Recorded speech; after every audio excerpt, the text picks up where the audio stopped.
Olá, amigos!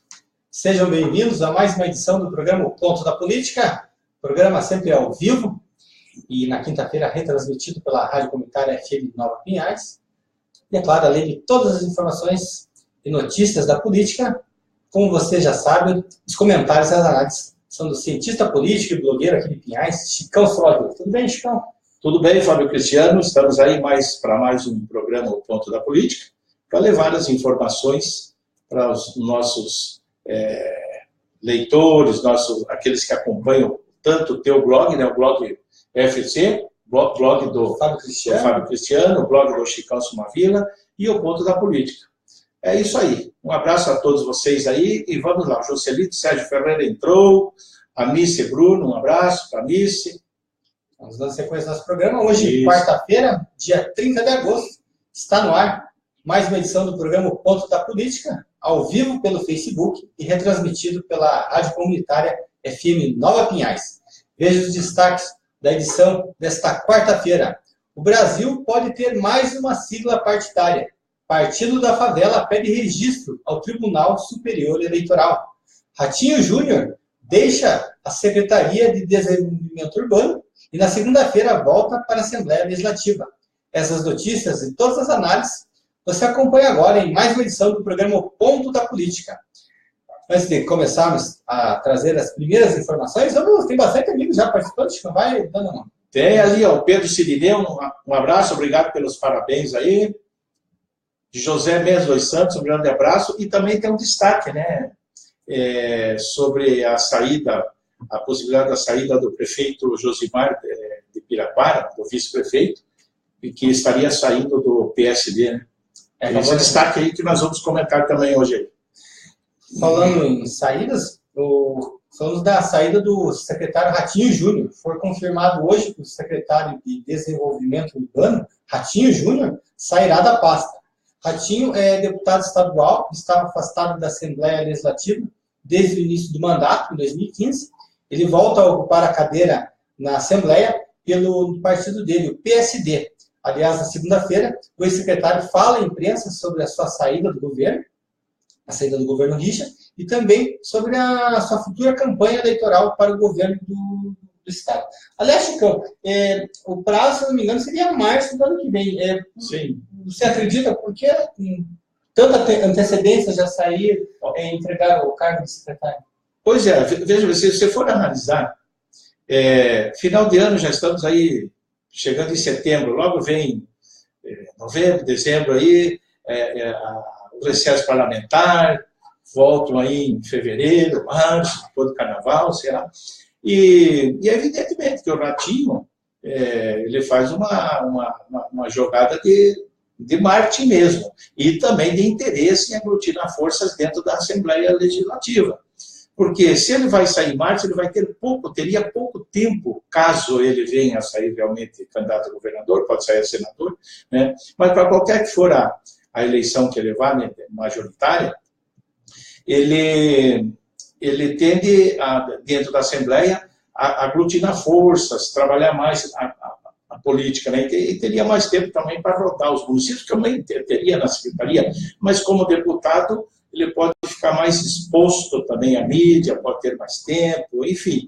É uma estratégia interessante que ele fez, deixar uma secretaria dessa forma, né? Agora, não sei também se tem a ver aí com a possibilidade dos Osmar Dias ou não, sei lá, porque comenta-se por aí, em blogs, em alguns jornais, enfim, comenta-se por aí que os Osmar Dias também estaria disputando o coração do Beto Richa, isso deu no blog do Ismael, inclusive, né?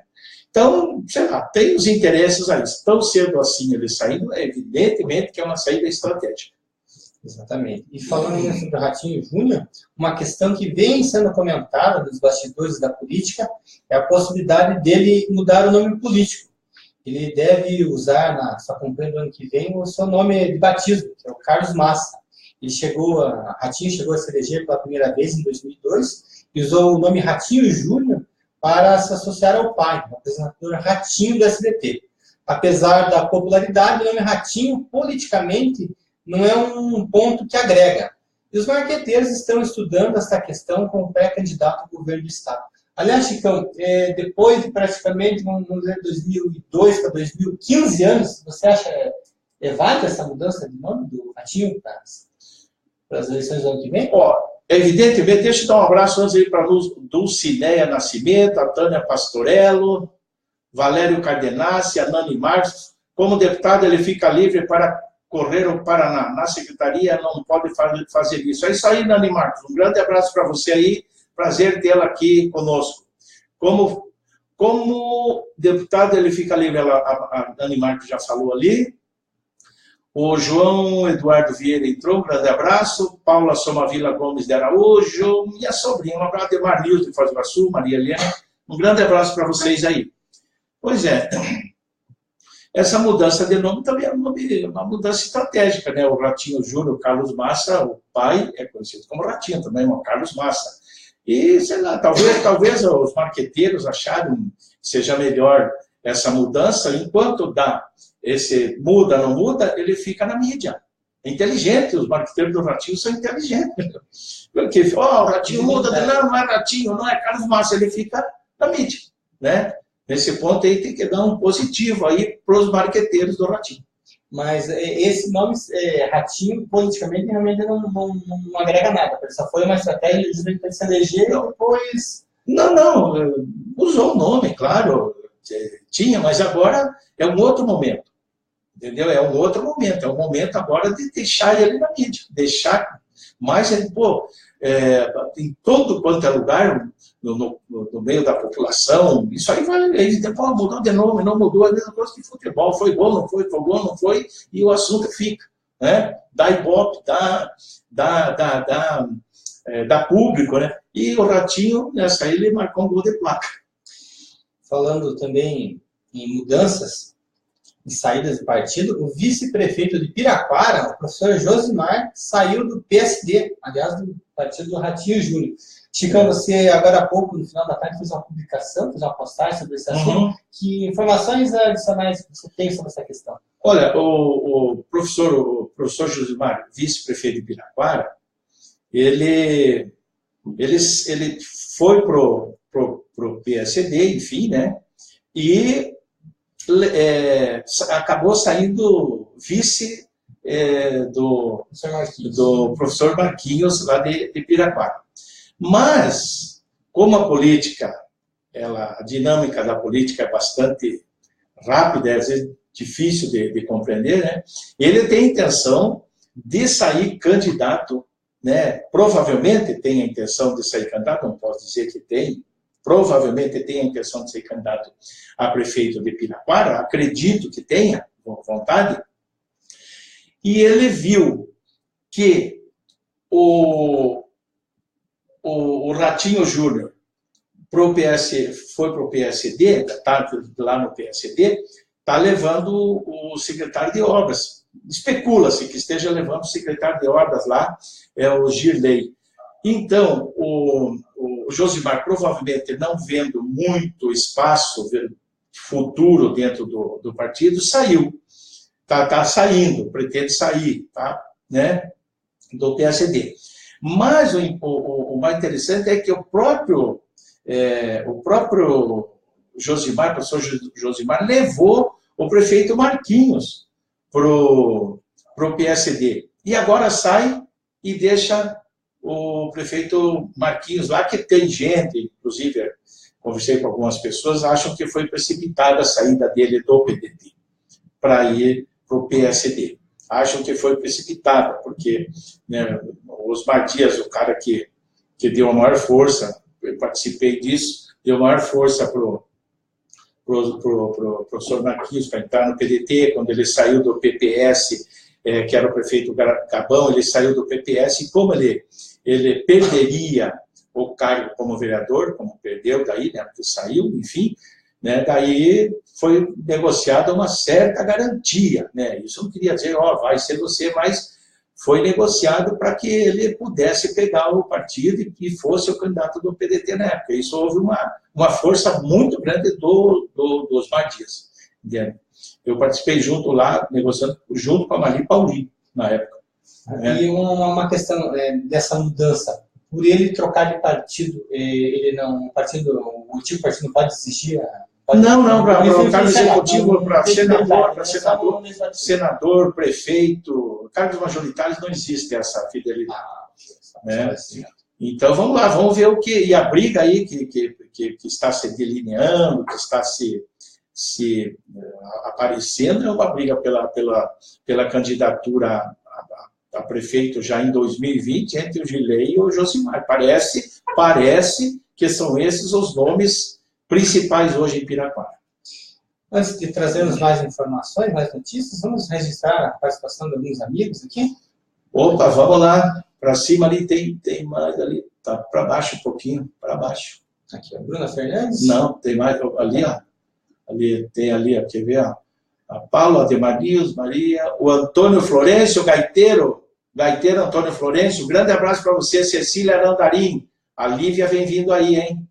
Sérgio Macanhã, obrigado aí pela presença, Paulo Pereira, ex-vereador, Evandro de Oliveira Pereira, de Curitiba, Antônio Marcos Coelho, grande abraço, ali o Bakerley, um grande abraço para você aí, faz tempo que não conversamos, hein? Maria Santos e a Bruna Fernandes, um abraço para todos vocês e obrigado pela participação.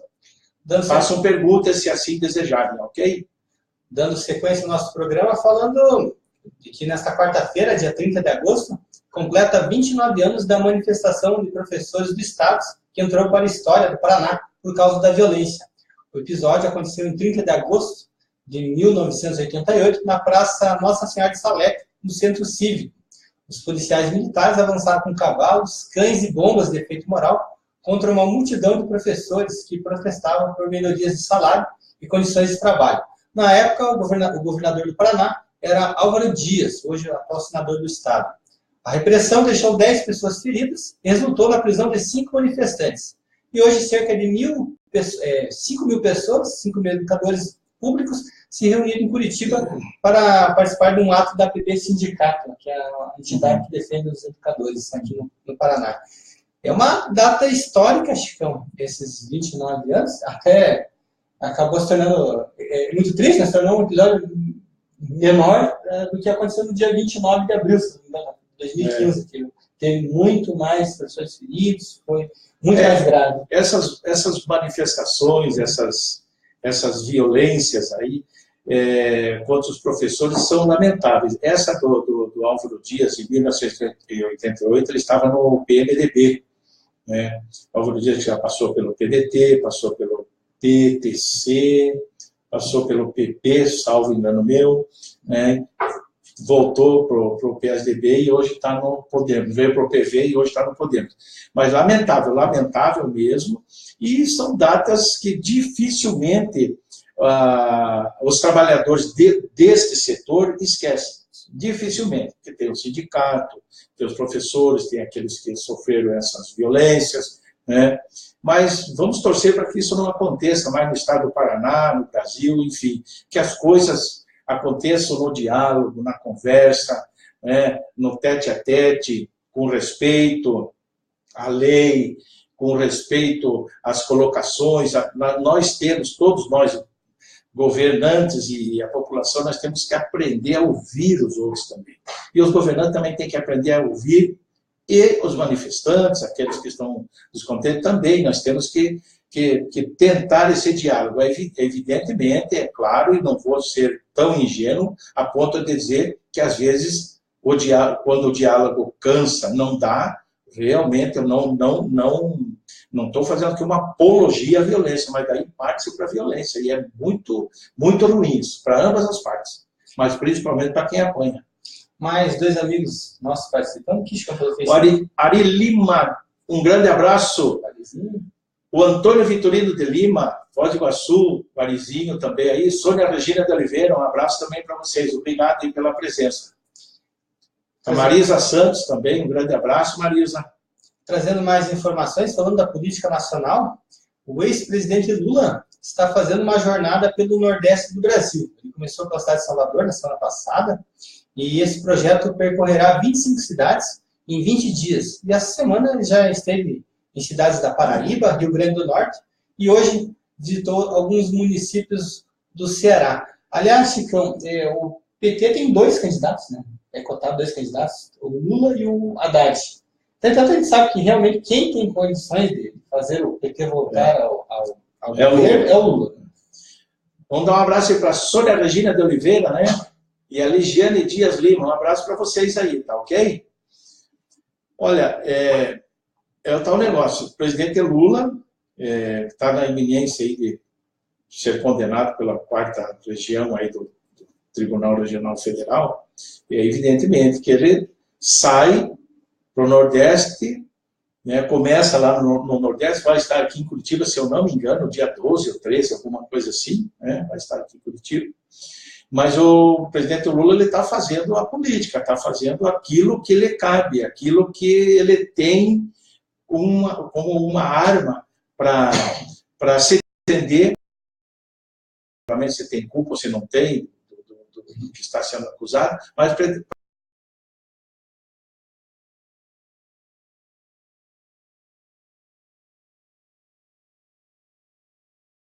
outro dia o Dória mesmo do PSDB esteve na Bahia também, e outros candidatos vão estar por aí, né? O Lula está bem cotado, ao menos nas pesquisas de opinião, que pesquisa sempre reflete o momento, não quer dizer que afirma alguma coisa, que já ganhou, que já não é isso, mas por enquanto está ainda à frente das pesquisas de opinião pública. Aliás, Chicão, a respeito ainda dessa questão, o único candidato de esquerda que tem condições seria o Lula, né? Uhum. Como que a esquerda deve agir e refletir sobre as ações tomadas pelo PT? Boa pergunta, Fábio. Veras Loboda, um grande abraço para você aí. Manda um abraço para mim, tá onde? Só para quem? Para Nike, manda um abraço para quem mais aí? Arnaldo de Oliveira, um abraço. Matheus Almeida, um abração também. Ali, como as esquerdas devem agir, né?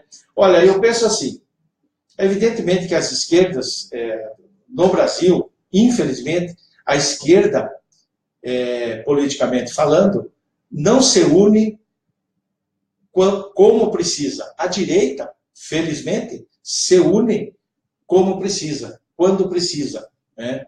E evidentemente que com toda esse problema, essa conturbação que deu aí, essa coisa conturbada que vem acontecendo há muito tempo, as esquerdas vão,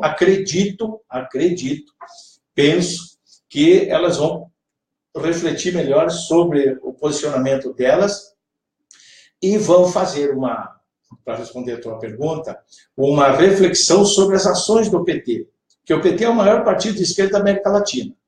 Mas tudo naquilo que o PT errou, naquilo que ele deixou de fazer, por exemplo, o PT não procurou politizar a população brasileira, não abriu canais de comunicação, não abriu canais de comunicação, eu digo rádios, TVs, etc., enquanto esteve no governo, para politizar mais ainda a população e colocar de uma forma mais tranquila a sua plataforma de governo. Então, as esquerdas, e também essas falcatruas que aconteceram com gente do PT também fazendo falcatruas, participando e sendo acusado e até preso. Outros foram acusados sem provas, né? Mas as esquerdas têm que refletir, para finalizar, têm que refletir realmente sobre o que o PT, a conduta do PT, o que foi de bom. Aproveita, o que for de ruim, descarta e enterra.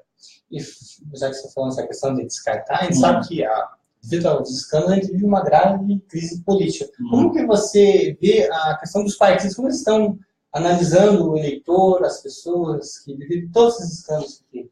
Olha, os partidos políticos, infelizmente, eles não valorizam e não olham a população, o eleitor, o cidadão, como deveriam olhar, ver, entendeu? Ele não respeita, os partidos, infelizmente, não respeitam. Basta dizer, eu vou fazer uma pergunta que eu fiz semana passada. Nos municípios, vocês que saíram candidato a vereadores em seus municípios, podem responder aí que nós vamos botar aqui. Nós vamos anunciar. Quantas reuniões seu partido fez depois das eleições de 2016? Quantas reuniões e para tratar de quê? Eu duvido que tenham feito mais de 2 reuniões ou 3 reuniões de 2016 para cá. Pode não ser todos, mas eu duvido que 90% desses partidos fizeram alguma coisa assim. Né? Bem, então, os partidos têm que valorizar mais o seu eleitorado, mais a população, respeitando e tomando ações de interesse do povo brasileiro na Câmara Federal, nas Assembleias Legislativas e nas câmaras de vereadores. Dando sequência ao nosso programa, mais amigos participando aqui, Chicão? O Daí Ferreira, quem tem lá? Sérgio Macanhana, já falamos. A Sidoca Santos. Sidoca, um abraço para você aí, Sidoca. Fala mais política, toca Pinhais, o Sérgio Macanhana está falando. O Daí Ferreira, Tereza Gutierrez, um grande abraço para você, lá de Camboriú. Cláudio Miller. Boa noite. Ó, Cecília Landarim, aliás, do PT e PMDB na última eleição custou alto. Veja, haja visto o golpe para implementação do programa de governo proposto à época, por Aécio Neves.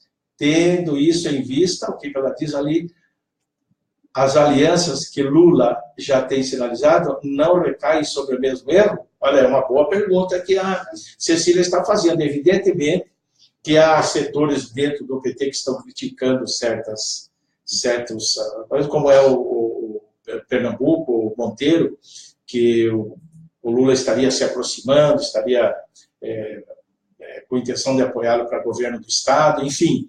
É o que nós acabamos de falar agora há pouco. Os partidos de esquerda terão que rever bastante situações. Uma delas seria as alianças aí.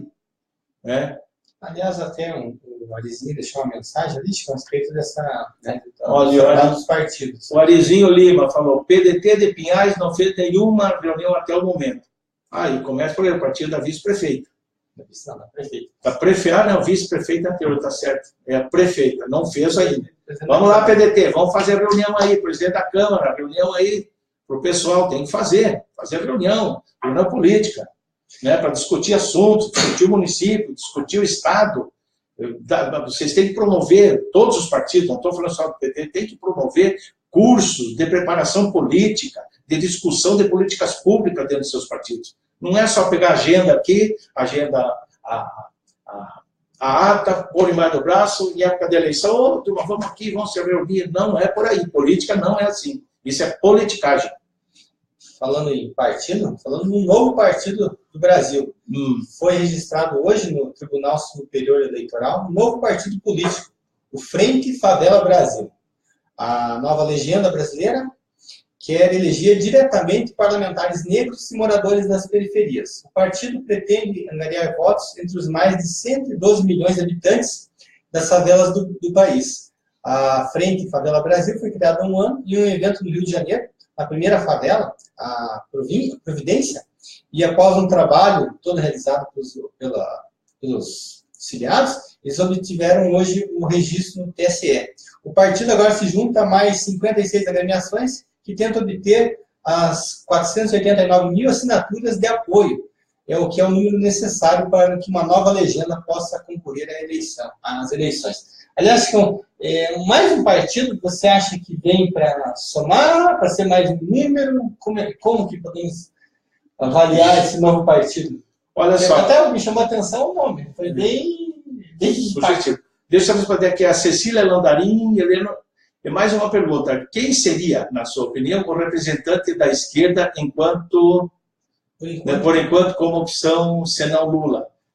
Olha, é difícil apontar um nome, mas tem Flávio Dino, governador do Maranhão, né?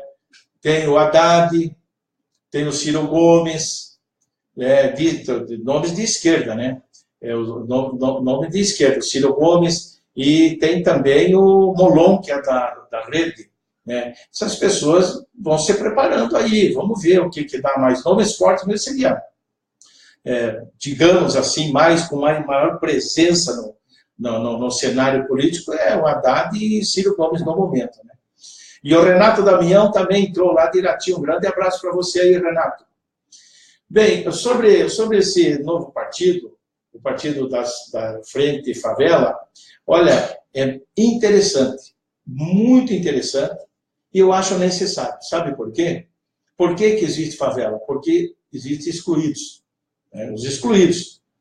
É evidente que eles falam, não, em favela tem casa linda, tem isso. Pode ter, não tem problema, tem. Mas a grande maioria não tem, né? E a favela, o que nós estamos acostumados a ouvir da mídia?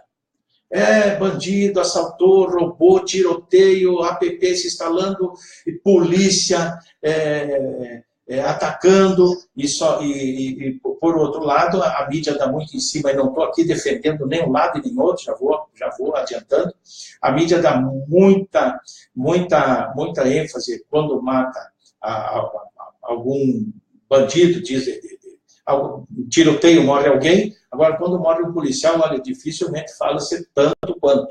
Então, eu não estou aqui dizendo que a polícia tem que bater e que o bandido não pode. Não estou falando isso e nem estou dizendo que tem que morrer. É um assunto muito delicado. Só ali, faz favor. Daí, assim, então, esse partido, o partido saindo, nós vamos começar a ter uma outra visão de favela. Em favela, quem que mora em favela? A visão que muitas pessoas têm. Quem que mora e fala, ladrão, é isso, aquilo, é negro, é não sei o quê. Não, tem branco, tem pobre, tem negro, tem de todo tipo de pessoas que existem na sociedade, meu Deus. São pessoas, são seres humanos. Evidentemente, no Batel às vezes não acontece, aí no Batel não acontece crime, matança, cara matando a tiro, a facada, o cara matando com carrão, matando gente aí, como aconteceu com o Decarli. Enfim, essas coisas, a violência acontece. Agora, voltando o partido Frente Favela do Brasil, é interessante que aconteça, porque terão representantes, espero que sejam representantes de fato, não como esses que estão aí no Congresso, a grande maioria, não dá para generalizar, mas que não virem representantes iguais à maioria que nós temos no Congresso Nacional hoje.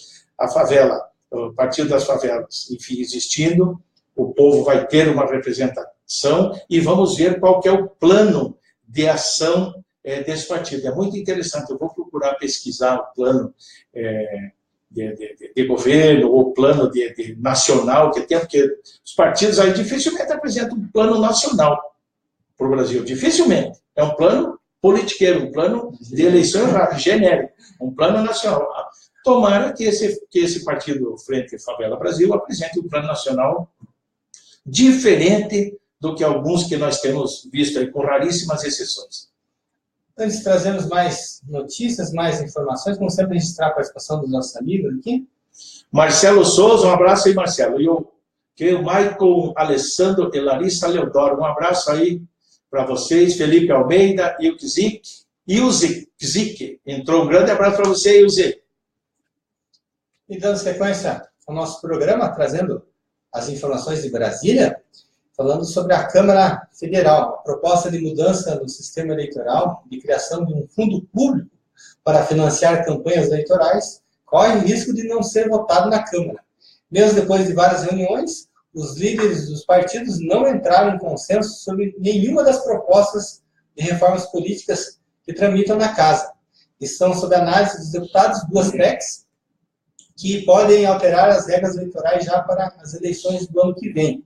Uma dessas PECs prevê a adoção do sistema majoritário para as eleições proporcionais e o financiamento de campanhas a partir de um fundo público. Já uma segunda estabelece o fim das coligações partidárias e a instalação de uma cláusula de desempenho para os partidos. Chicão, a gente sabe que é importante, muito esse debatido, mas na prática a gente está vendo que não está tendo um entendimento e até uma boa vontade de fazer o processo andar e se agilizar. Você acredita nessa questão da reforma política? Qual vai ser o resultado final que vamos ter? Olha, o Congresso aí é previsível. Você veja, por que eu digo isso? Porque no decorrer desses dias aí, a imprensa, a população, as redes sociais começaram a tecer severas críticas em relação ao fundo ao fundo de campanha, né? Que eu, sinceramente, eu penso, repito, como já falei outras vezes aqui, não vou me estender nesse assunto, sou favorável ao fundo público de campanha por uma questão de deixar todos os candidatos uma mesma proporção de igualdade de disputar, financeira para disputar uma eleição. E Celano dizer, não, porque é o seguinte, porque o cara não tem dinheiro, não pode se meter na política, então daí só vão se eleger, só vão se candidatar quem tiver, só vai se candidatar quem tiver dinheiro, só bem aqui ao lado. Não é por aí também, tem que ter as duas partes. Tem uma igualdade também. Claro, é igualdade financeira, sem dúvida nenhuma. E mesmo assim, estamos arriscados pelo que a gente presencia. Não tem favorecimento. A gente espera que a lei, né, torne, mas a gente sabe que os tribunais regionais eleitorais não têm mão de obra suficiente para fazer a fiscalização como deveria ser feita. É falta de investimento do governo federal, que não vem agora, vem de bastante tempo, mas agora continua, de investimento para que isso aconteça com maior acidez. Então, e o fim por exemplo, a aprovação do sistema majoritário também está... Olha, eu acredito que eles vão acabar... se mexer, talvez nem mexam nisso, talvez fique como está, entende? Como está, ou aprovem omissão, então.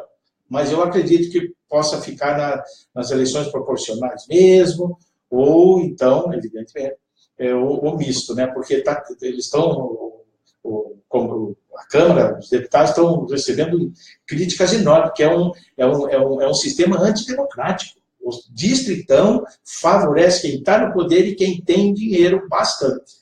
Só fazendo um esclarecimento, no distritão, os mais votados são os eleitos, certo? Sim. E no distritão misto, como que é o critério? Pois é, no distritão, não, o coeficiente os partidos perdem valor.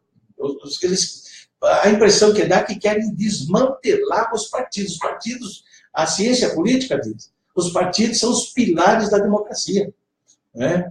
Então, tem que existir, né? Eles têm que existir, tem que ter os partidos políticos têm que estar atuando, tem que estar aí. Você tinha perguntado?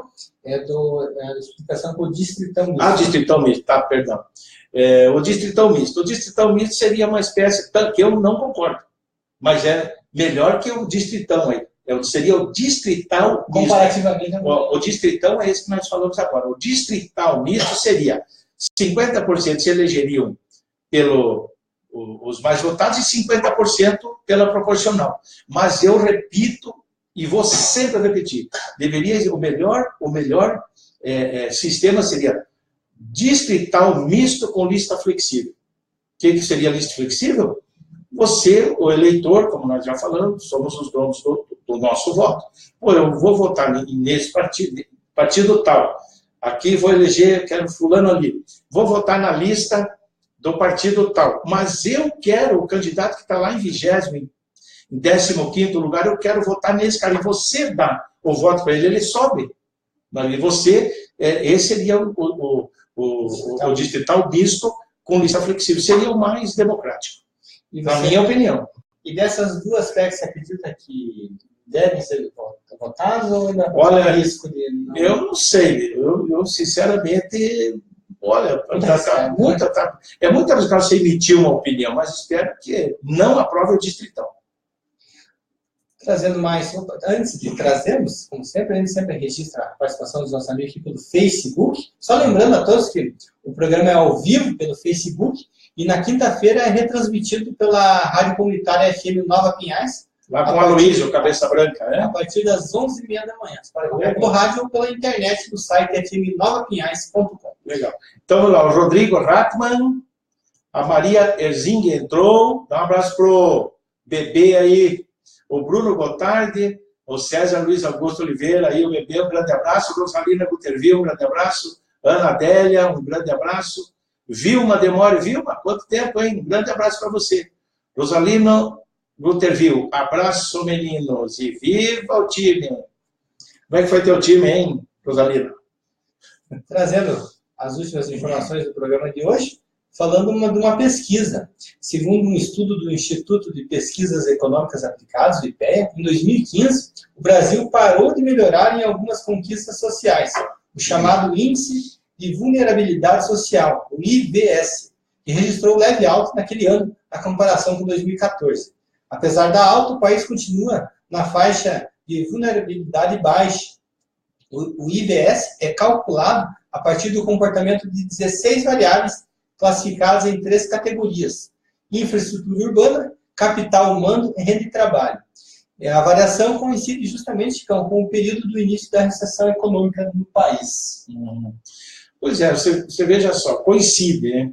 E depois o país sofreu impeachment, está com um governo ilegítimo, um rolo só, a maioria dos deputados do Congresso Nacional imputados devendo para a justiça, todo mundo querendo tirar o seu da reta, e aqui estou dizendo, os partidos não respeitam a população, os deputados que estão lá, que são os representantes da nação, os senadores que têm que olhar pelo país, enfim, não estão preocupados com as coisas do Brasil.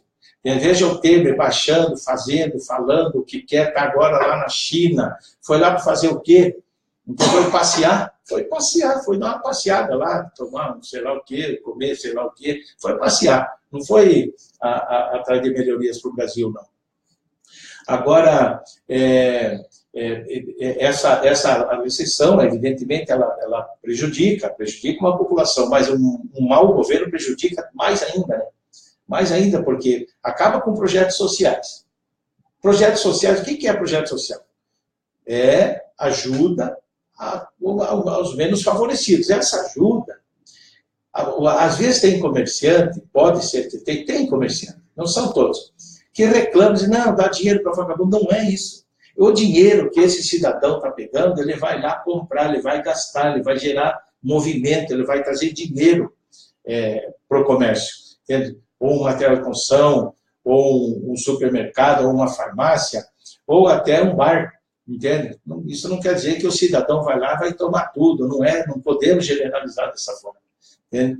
Então, os projetos sociais são importantes, que tem os investimentos que pararam.